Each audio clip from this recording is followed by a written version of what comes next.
I've watched these animals were taken in a day. I've watched them born. I've raised them from birth.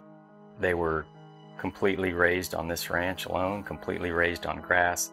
They've had an incredible life on this ranch, and I think about the importance of, this day in the sense that this animal has contributed to the health of this land, and it's now going to contribute to the health of our own bodies. And there's just a certain sacred value to that when we see how that cycle life is really connected.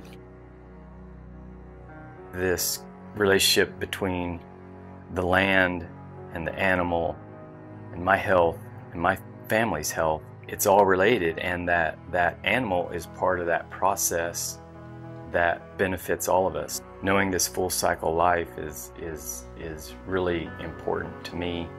Really just a kind of a special day, if you will, because it all comes to fruition on this one day.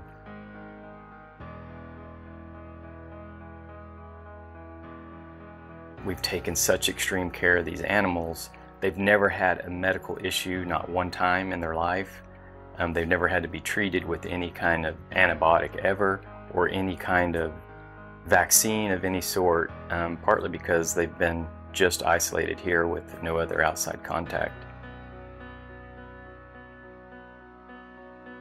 What we do here on Harvest Day is completely different when you compare that to a conventional operation where animals are sent to a concentrated animal feeding operation. They're packed in tight quarters, they're fed corn for potentially 90 days, and then they're taken to be harvested at some long trip to get there. There's tremendous amounts of stress on that animal. What we do here is completely different. It's literally me going out into the pasture where they've been grazing, zero stress on that animal, get him up in the trailer, and within minutes we're at the butcher and the animal's being harvested. There's a difference in the quality of the meat and the taste of the meat because they're not having that stress put on them continually for potentially even months at a time in concentrated animal feeding operations, where this is like their whole life. Nothing, they wake up and it's the same day as it was for the last 2 years of their life. Minimize the stress on the animal is the main thing. Minimize that stress. My whole goal is to develop a food company that changes the food system, in that, every animal that comes off a ranch we know how that farmer operates, and we know something about him, and we want to get more local food in the food system. It's these large, conglomerates that have just crushed the family farm, and it's not a healthy model. It's not good for our health. It's not good for the economic health of these small farms and ranches, and it's really has taken advantage of the little guy.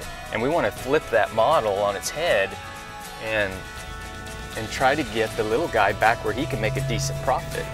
And if we can show consumers that, hey, here's one system that shows your food grown in these concentrated animal feeding operations, nothing but grain, or here's a different system that comes right off pasture. It's a healthier animal, it's healthier for us to eat, and you're helping that local farmer. If we can get that local farmer back to making a profit again, that's going to dramatically change these small rural towns and all the issues that come in small towns where there's little money to be made. But if we can change that system, take it away from the big conglomerates and put it back in the small farmers' hands, I think that's a huge win for REP and the general public in general, and just changing our food system.